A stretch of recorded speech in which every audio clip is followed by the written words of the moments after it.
Shannon, thank you so much for being on the podcast today. Thank you for having me. I'm so excited that we get to do this. Me too. So I like to start every interview by asking guests, as a kid, what did you want to be when you grew up?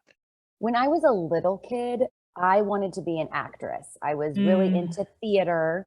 I took drama classes at the local community theater. I would do plays. It really consumed my life. And I always thought, I want to be an actress. I loved to be on stage. But I will say, as I got older and into high school, I mhm. was doing media and we had a newscast for our high school, Duncanville High School newscast, and I anchored that newscast. So there was always that little bit of Mm, interest in local news or being on the news or being on TV.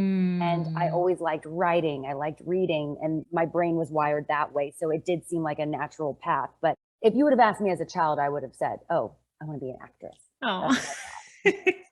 Well, and for those who don't know you, Shannon, how do you think that connects to what you do today?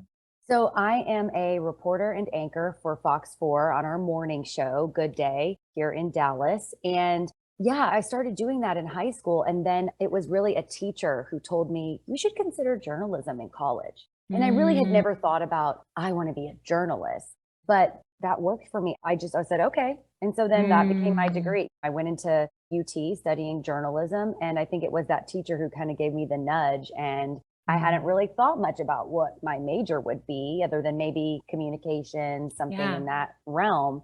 So it just naturally went and took off from there. Wow. And that's really interesting because the reason I picked my major in college was because of something one of my teachers suggested. Hmm. And so it's interesting how much of an influence a teacher can have on us when it Well, sometimes resonates. they see things in us that we don't really see. I just thought I'm having fun with my friend. We anchor this newscast and Mm, it was an elective, it was a class for credit and everything. And I didn't really think of it as a mm, career path at that mm. time.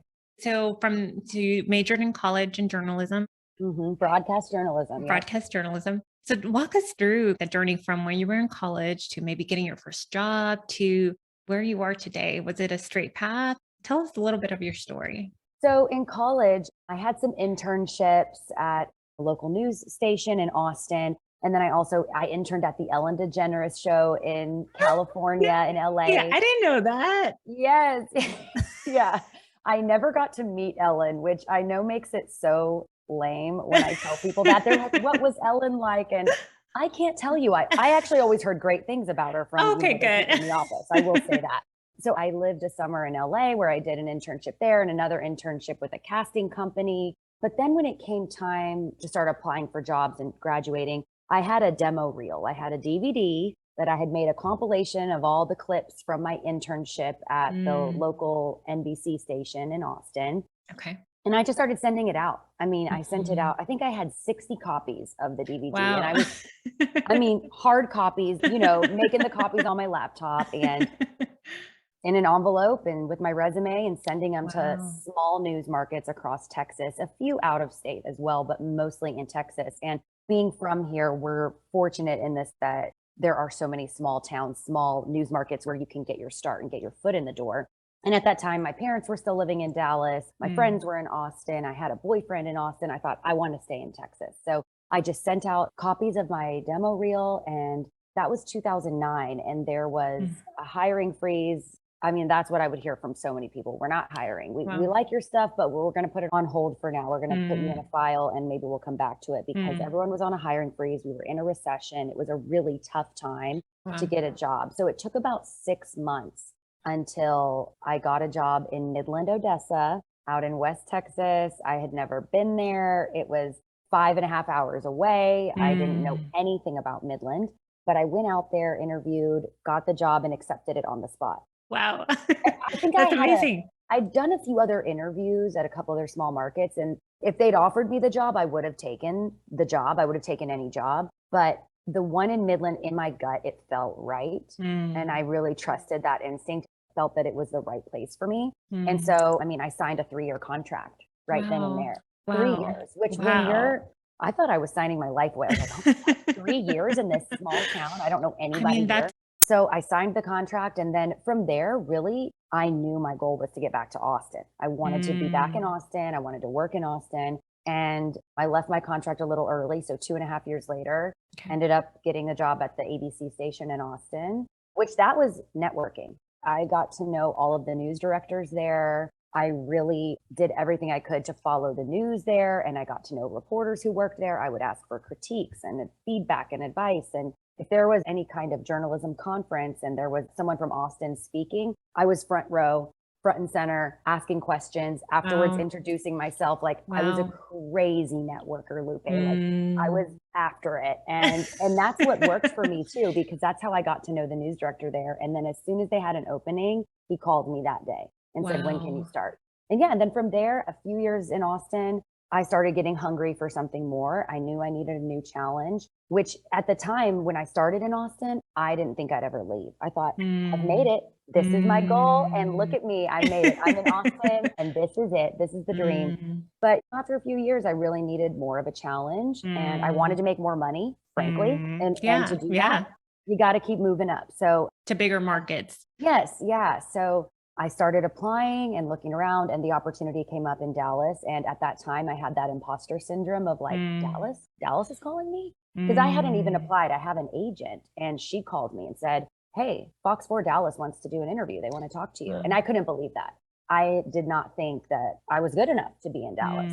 Because it's But one of the biggest again, markets. right. Yeah. It's a top 5 market and it's definitely a goal market, a dream market for a lot of reporters Mm. and anchors. But it was that same thing when I came in for the interview, it felt right. And I Mm. will say I had apprehension about the morning shift. I thought, ooh, I don't know if I want to work mornings. I'd Mm. always worked the late night shift, the 10 o'clock news. Mm. And so that was going to be a big transition, but it felt like the right move. And I really Mm. trusted that. And now I've been here 6 years. Wow. Wow, Yeah. that's awesome.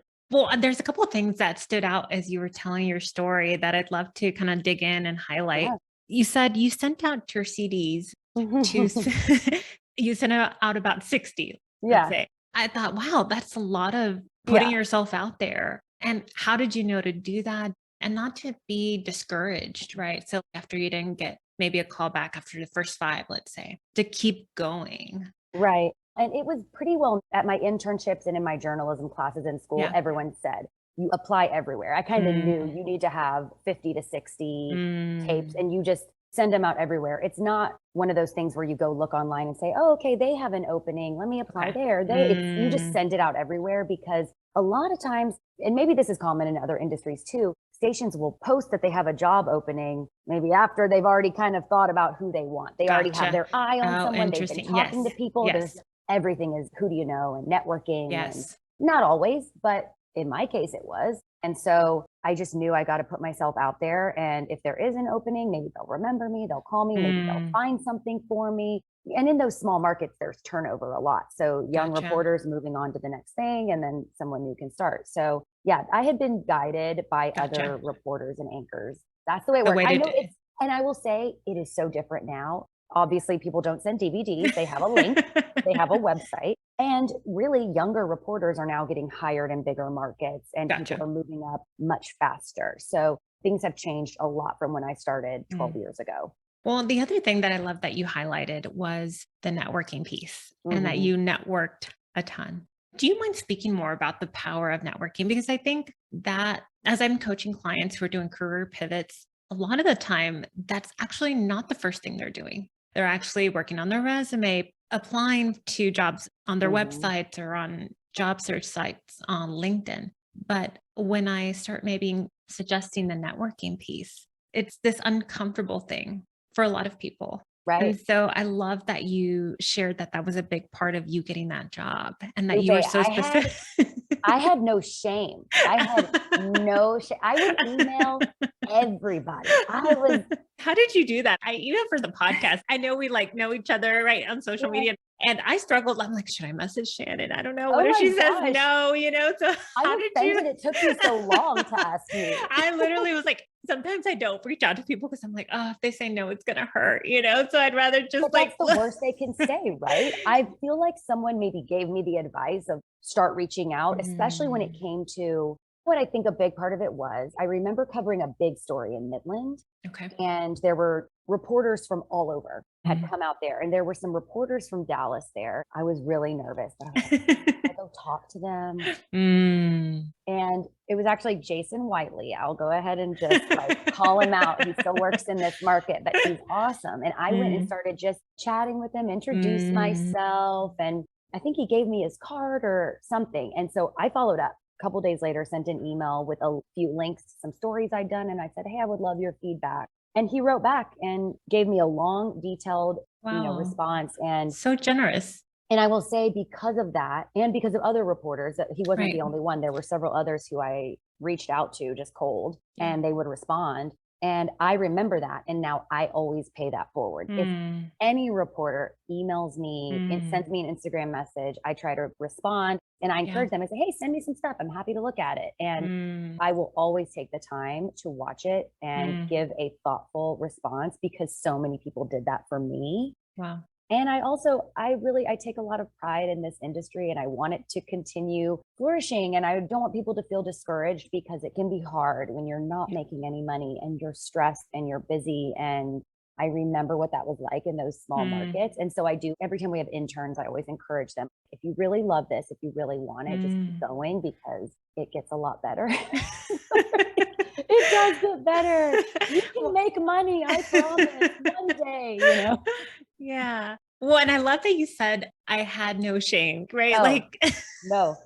and that's a thing that I see a lot with, right? Like, I'm Yeah, sharing how I experienced that, even though I'm coaching myself through it. you just have to be bold and put yourself out Mm. there. And especially now with the way social media is, it wasn't the same when I was starting out, but you can really connect with people so Mm. easily. And you might Mm. be surprised who will respond and Wow. what they would say and what they're willing to do. And I remember going to journalism conferences, and like I said, I would go sit in on those Yeah. sessions with the Austin You were newsletters, strategic. or I You were was strategic strategic. about which Yeah. sessions I was going to, and I would find people who I was just going up and shaking hands and handing out like Mm. my resume. I was trying to just meet everyone. I Mm. was so hungry. I knew that I wanted to get out of Midland and get on to the next job. And I was really Mm. like, not that Midland was so bad. It was an amazing Right. experience for Right. me. I just knew that it was temporary. And yeah, the power of networking, it's really Mm. true. It's really there. And it's something I just always encourage young reporters or anyone in any field and at any Mm. age. I think it really is powerful, because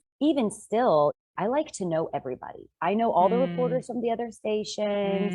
I know Mm. that a lot of the anchors, I know all the local PR people and the Yeah. city leaders, and I really try to know people, and I want them Yeah. to know me. And it helps me not only with journalism and Yeah. stories and having those sources and those connections, but just knowing your community and the different opportunities that come up by Mm. knowing people. And when you Mm. say yes to things, and then those doors keep opening to the next thing. And so, yeah, I think just networking for someone who's looking for a job, especially if someone knows you and they know you're looking for a job, they'll Mm. think of you if they hear something, or if something Mm. comes up at their company, or they have an opportunity, they'll think, oh, Shannon mentioned to me that she was interested in this. And so I just think putting it out there, putting out that energy and Mm. talking to people is Yeah. important.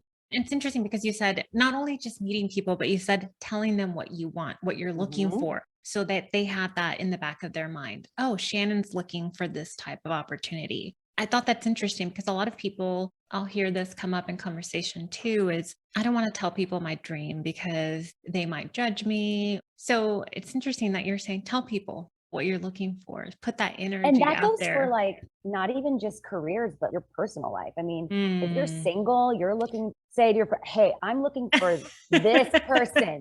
Do y'all know him? You know what I mean? It's like, yeah, you need to be Mm. strategic and intentional and put it out Mm. there, because I actually was just having this conversation with a friend of mine, because we went to this event and she was saying, oh my gosh, this would be my dream job to work here. And I Mm. said, oh my God, these people, they would hire you for sure. Why don't you reach out to them? She knew some of Yeah. the people Yeah. doing the event. And I said, go to lunch with them and tell them that, because you just Yeah. never know. And if you put it out there, there Mm. might be that opportunity, or someone Mm. might know someone, or might know the right person. And what's the harm in that? I mean, I've even seen people put stuff out on social media, especially during the pandemic. People were going through so many changes, and just Yeah. what's wrong with posting something and saying, hey, I'm looking for a job. I'm looking for freelance opportunity. I've had friends who've gotten out of the news business and they're posting, hey, I'm looking for freelance opportunity.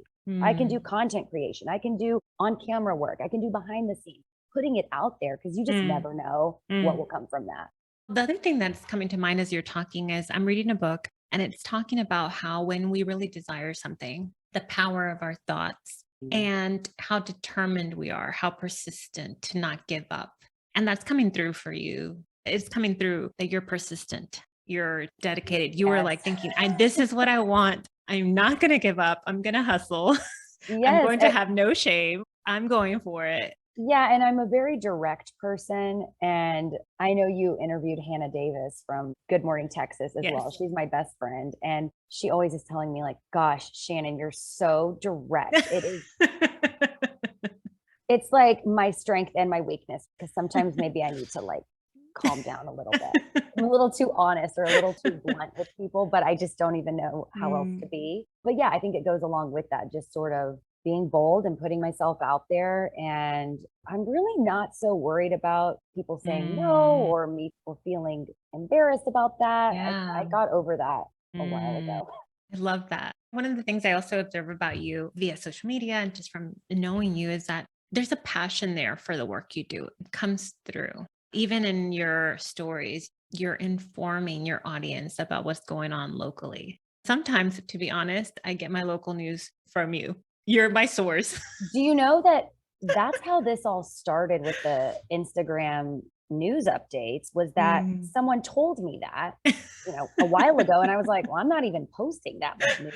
So that's really alarming. Bad, I know. If you're getting, but then I sort of thought, oh, wow, maybe I should be posting more news. Maybe people like that, or I'm in their feed and they wake up in the morning, they're scrolling and they get, some headlines of here's what's going on in your community or around the country. And it's going to be a sunny day today. I just saw Shannon's story. That's great. Here's the weather. Here's a few headlines. And so it was from people saying that exact thing to me that I sort of realized that maybe I should be focusing on that a little more. And I think in my industry, especially, we're always thinking, okay, what is my brand?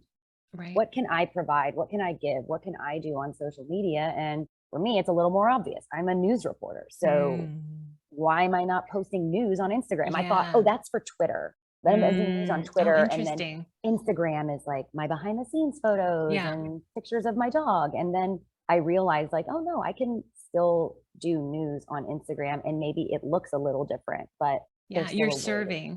There's another way of serving your audience and your community in that way, which is, and it's really ever beautiful. evolving because I'm still playing around with stuff or testing things out and seeing what works. And that goes back to the putting yourself out there. Cause sometimes I'll try something. I'm like, gosh, am I annoying people? I'm posting way too much, or let me try. I'm going to post a video in the format of a reel or an IGTV or a live. And what do people like? What works? What are people engaging with? And so it's constant, just trial and error. Yeah. I love that. And it makes me think of, I know another news reporter, she used to be at CNN and now her name's Jessica Yelling. You're probably familiar with her. I follow her. Yeah. She's great. Yeah. Oh, she's amazing. And I love the way she kind of the nuggets of news. And so I love keeping, especially when there's something big going on in the world. She's like my top story person that I go to. She breaks it down and really explains it in a way that's very understandable for. Yes. And I trust her. Just like I trust you. So it's like this, I know Shannon's not just posting something random that's not been verified. It's something that, we have these ethical journalistic standards that we must meet, whether it's on Instagram or on the nightly news. Right. Because it's your brand. Right. Yep. There's a lot of people right now feeling discontent. They're not feeling happy with work. I think the pandemic really magnified those feelings for them. Maybe they were kind of going through the motions. Maybe they were going into work and they had some friends at work that they liked having lunch with, but then now a lot of people have returned back to work, but we're missing that connection. Yeah. Sure. So I guess what would you say to someone who's just feeling this work just I don't feel like doing extra work on my Instagram. This feels like you're not fulfilled totally. Yeah.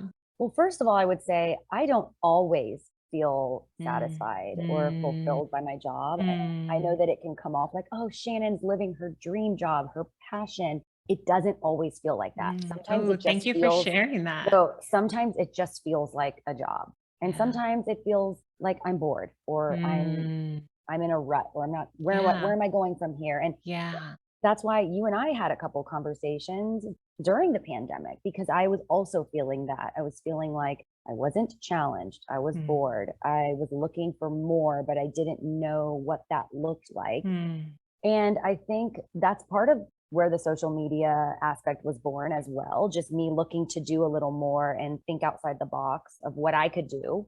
Because sometimes mm, we look to our bosses of like, hey, I need more, or give me the promotion, interesting. or I Yes. need this or that. Sometimes it's on us to find that fulfillment in another Mm, way. I also think sometimes a job can just be a job. It can be a mm, way to pay your bills, and then you find your passion elsewhere. I remember mm, you giving me some books that you suggested I read or some writing exercises I could do to sort of jog that creativity yeah. and get some ideas. And that was really helpful because I think especially during the last couple of years, we've had Yeah. so much downtime and we've had to slow down, and it forced us to really look at our Mm, lives and our yeah. careers and Yeah. think about those things. And before, maybe we didn't even have the time to sit Right. down We were and rushing think from about it. event to Yeah, event, numb, not having time to really think about what was right. really fulfilling for us. I mean, also, I think some people in their jobs, it might be a toxic work environment or there's Yep. something else going on. And so you do have to identify, okay, why am I unhappy or what is wrong with this current Yeah. situation? What's not working for me here? Because maybe it is time to look for a new job, or Yeah. maybe it is time to look to another field if you're just Mm, not happy doing the work you're yeah. doing. So it really is going to depend on the person because I've been there too. I was saying with the Austin job, I loved that job. I loved the people I Mm, worked with, but mm, I just knew it. I was getting to that point where I was feeling annoyed by things. I was just in a mm, bad mood.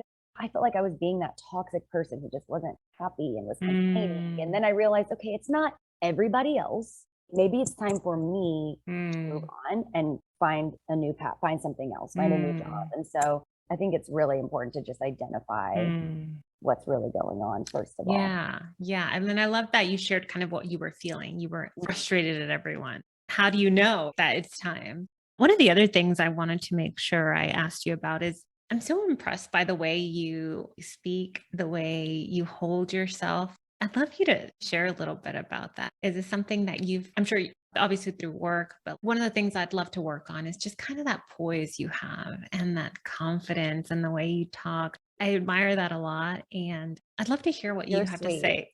You're sweet because I feel like I'm talking so much right now. I'm not used to being on this end of the questions. And I'm like, oh my God, I feel like I need to turn it on you and say, what about you, Luca? What do you think? What's No, your this is advice? perfect. It's like I'm used to being the one doing the interview. So I feel like I'm just rambling, but I appreciate you saying that. I think a lot of it, obviously, my job, just speaking on a 6 hour morning show every day, you start to develop that. But for me, it's definitely taken, I have to go watch myself back, Mm, which I mm, will be honest, I do not like to watch myself. mm, But when you force yourself to, for me, obviously that's easy to do because it's on TV. I can go back and watch the clips. But for anyone who does public speaking, mm, record it and go mm, watch it.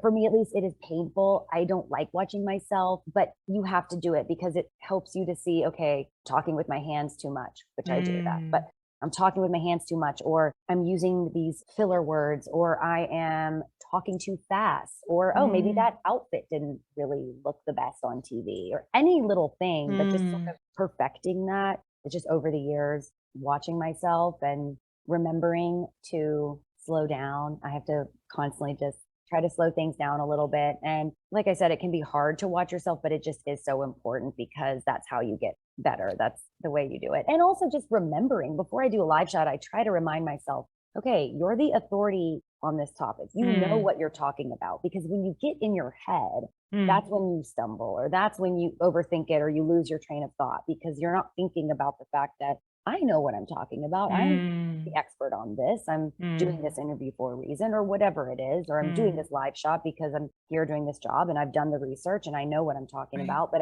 you can easily get in your head about things. And then that's what, Mm. So, like reminding yourself of that, Mhm. we know what we're talking about. We're there for a reason, and Yes. practicing watching ourselves back. So, taping ourselves And then are you going with your intuition, like as you're watching, you're saying, okay, I think I just went a little too fast. I'm using my hands too much. Or are you comparing that to another person? Or Well, how do you know when, both. I think both, but I'm also okay.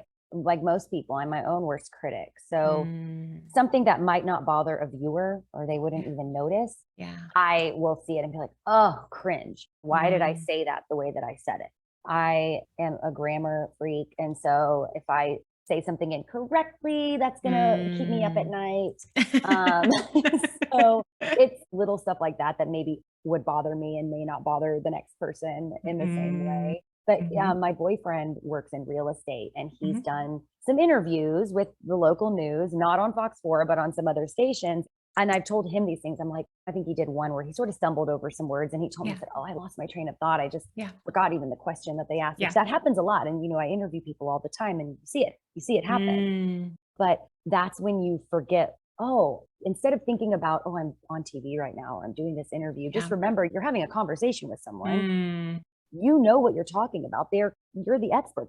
They're going to you for a reason. mm, And so it's when mm. you forget who you are and where you are that can happen. But I feel like so many of us, especially doing these Zooms, we're all like looking at ourselves and Yeah. in Yeah. these meetings, I'm used to seeing myself on camera all the time, but Yeah. other people, you're on Zoom, you're seeing yourself in the little box, and like having to really examine the way you look and the way you're. Yes. There was one moment in social media that you were posting about an event you were moderating.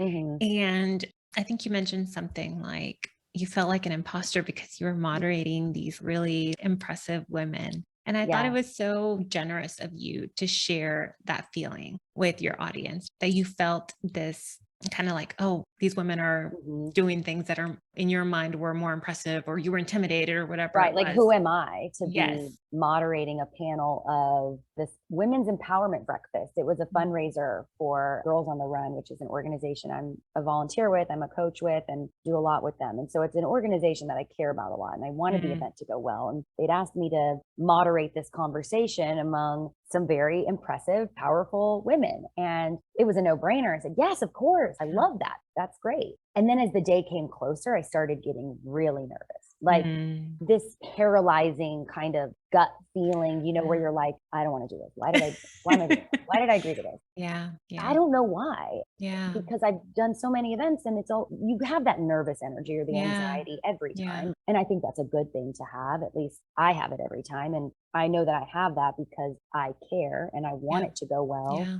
Also, having an audience that you can see is different than Mm. the Mm-mm. podcast format, the TV format, where I Yeah. know people are watching, but I don't have to see them watching. It's different. Yeah. So I started definitely getting in my head. I had that Mm, imposter syndrome because I just didn't know how it was going to go. mm, And you have that fear of like, oh, am I going to embarrass myself? mm. Like, I wanted it to really go well. I wanted them to raise a lot of money. I wanted it to be a great event. So the reason I decided to post about that, and Mm. for what it's worth, for the record, the event went great. It was an incredible conversation. I left there on a high of like, Mm. oh, I wanted that conversation to keep going. I wish we'd had more Mm. time. And all of those women, we've all connected. We went to brunch the next weekend. We have another one Oh, coming up. fun. It went better than I could have ever imagined. Wow. All that to say, I decided to post about it on social media Mm. because, like everyone, I scroll through Instagram and it's a highlight reel of Yeah. everybody's accomplishments and successes, whether they're getting married, they're having babies, they got a promotion, or they're, in my world, I have a lot of friends who are in media and TV. So they're Yeah. hosting events and emceeing things and getting these Yeah. opportunities that start to make you feel bad about yourself. Like, oh, I'm Yeah. happy for that person, but what about Mm. me? Or am I not Yeah. doing enough? And so I just didn't want to be another one of those people in someone else's Mm. feeds. I didn't want it Mm. to just be like, oh, look at Shannon on Mm. stage being this badass. I wanted to be real. It looks like, oh, what a cool opportunity, Yeah. but that didn't come without my own insecurities Mm. or fear. And I just hoped that people could connect with that because Yeah. I know how it feels on the other side, just comparing Yeah. yourself. I said, I think in the post, comparison is the thief of joy. And I Yeah. always say that I really believe that. Mm. And it's something I have to work on too. Yeah. Well, I thought it was very generous. And as you said it, I thought, but Shannon's amazing. I saw your post and I was like, of course, it makes sense. So you sharing that was very comforting because for me in general too, and I hear it in client conversations of the vulnerability piece of Mhm. I hear this a lot with my women clients of this imposter syndrome. It Mhm. comes up so much in client conversation. And so for you to share that, I felt like, yes, that's going to make so many women feel seen, which is beautiful. Good. Oh, Yeah. thank you for Yeah. saying that. And I think I was also very inspired by the conversation I'd had with those women because they Mm, had that same attitude going into it. We had a pre-event meeting and they all said, "Hey, I don't want to just get up there and say, 'Oh, I'm so successful and here's how I mm, got here.'" yeah. Because they had that same mindset of like, I want people to know it was hard. There are days that are still really hard and they're Mm, balancing the kids at home and husband and yeah. job and social life and everything else. And it's not easy and it is stressful. And so they made that very clear to me. Like, I don't want Mm, everyone to just think I have this perfect life and it's mm, so easy because yeah. it's not. And so since they wanted to be so honest about that, I really wanted to do the same thing. Yeah. It makes me think of someone who said to me once, if someone's life or family, I think we were talking about family, if Mhm. someone's family looks perfect, you just don't know them well enough. And I Right. think if someone's life looks perfect and struggle free or without struggle, it's just, we just don't know them well enough. We all know those people who we do know their struggles, and then we see Instagram and we're like, I know the truth.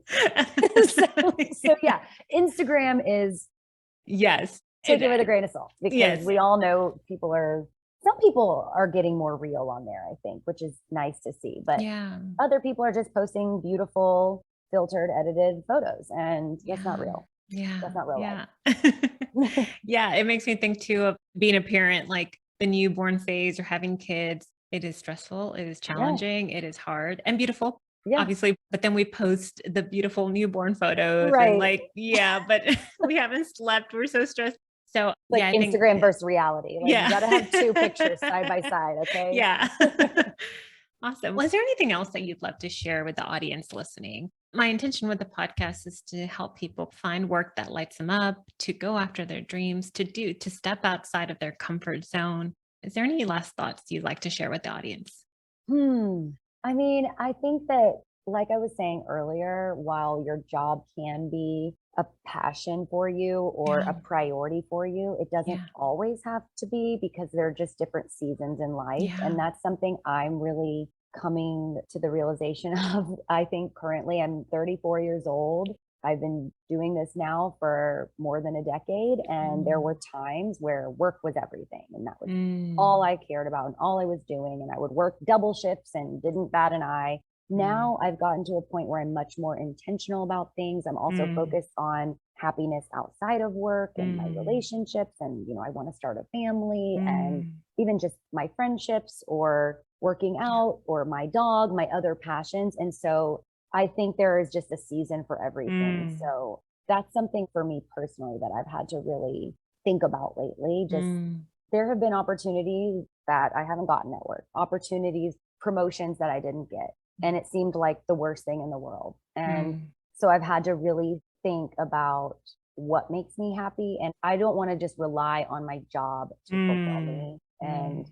that's part of it, but not Mm. all of it. So Yeah. I just think, depending where you are in life and what you're looking for, it's just Yeah. good to have that balance and try and really make that happen because Mm. it's not easy. Mm. Oh, But I love yeah. that. And it's true, right? There's so many other aspects of our life that fill us. So I love that you shared that. Thank you so much, Shannon, for being here. Where can people find you? Where can people follow along? Oh, follow all over the place, Lupe. I'm out there on social media. Okay. Shannon Joe on Instagram, Shannon M Fox 4 on Twitter, Shannon Murray Fox 4 on Facebook. Thank you so much for being here today. Thanks, Lupe.